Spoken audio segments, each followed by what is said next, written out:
All right. Hey, everyone. It's great to be here. My name is Simone. I'm a PhD student from the University of Oxford. And today I'm going to present this study where we are really interested in understanding what cognitive strategies people use when they're dealing with information sampling problem and what is their neural basis. We're going to try and use some techniques from scientific machine learning to try and do that. So basically, the problem is that when you are in a new, unfamiliar environment and you have a goal, in order to maximize the reward and make the best choices, what you need to do is you need to gather information about the environment. So for instance, if you are in a new city and you really like carbonara and you want to find the best restaurant in Rome, what you should do is you should pick your phone and go on Google Maps and see if you, well, anyway, so the problem here is that you want to collect information about the environment, and so in this way you learn about the value of the different options. And so the problem, you can think of this problem as you need to understand where to gather information from, how much information you want to gather, and given the information you have, what's the best option, what the best option you should select. So to do this in the lab, we created this task where you basically have two options on the screen. Each option contains some dots, 100 dots in the real task, and the dot can be the red or black. And the task is simply to select the option with the highest number of red dots. And if you do that, you will get points, which will be transformed into money at the end. And so in this case, you just need to select the option on the right. Now here there is another animation. I hope it doesn't explode. It will explode, just skip past it. OK, then I was going to show the task, but I'm going to explain it in words. Basically, the point is that when you start the task, you know nothing about the color of the dots. So all the dots are like gray, so you don't know the color distribution. But what you can do is you can move your mouse cursor on the different options, and you can say, OK, I want to look at the option on the left. So move your mouse cursor, and gradually the dots will become from gray to colored, either black or red, and so on. And then whenever you want, you can stop, you can make a choice, and you have 20 minutes to complete the task. And here I'm showing basically the behavior of the participant, just to say that it seems like there is some sort of speed accuracy trade-off. And yeah, some participants prefer to have a lot of information. For instance, this participant here. Can you see the? Well, the. You can see on this screen. You see just over there. Well, it doesn't matter, but yeah.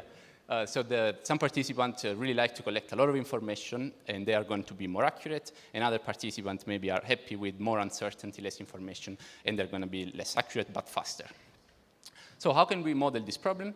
Here I'm depicting a cartoon of my computational model. I won't have time to go into the details. What I really want to highlight here is that one way to do this task is that you can form a representation of the value of sampling to decide whether to keep sampling information or commit to a choice. And the way we compute this is by taking the difference between the value of information and the cost of information. And in this model, which we call standard model, we compute the value of information using this popular, widely used algorithm that is called upper confidence bound. That's one approach. Another approach is this one, where we say, well, maybe we don't really know how the evidence revealed so far are used to create belief about what's the value of information. So maybe what we can do, we can just use a feed-forward neural network and learn from the data what's the most likely function, what's the most likely value of information function, given the action of the participant that we fit the model to. OK, so what we find is that this hybrid model, or this deep cognitive model, can explain human behavior better than the standard model for every single participant. Is the model interpretable is the second question. And, oh dear, here there is a video. But I can skip it. Well, basically, you can see on the vertical axis, there is the output of the neural network, which seems smooth and interpretable. And it varies along the relevant dimension in an interpretable and consistent way. And finally, can we predict human bold activity better if you use the value of information discovered using the neural network as opposed to the UCB? And yeah, I forgot to say, but we collected this data inside an MRI scanner. And here are just some preliminary analysis I did literally last week. But what we can see is that the model, if we use the value of information from the neural network, we can explain better the Bolt signal from anterior insula, from this brain region of interest that we consider here, and we can explain a lot better Bolt signal using this value of information.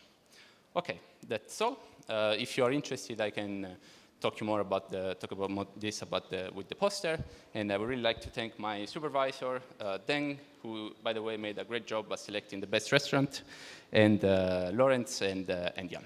And thank you all for your attention.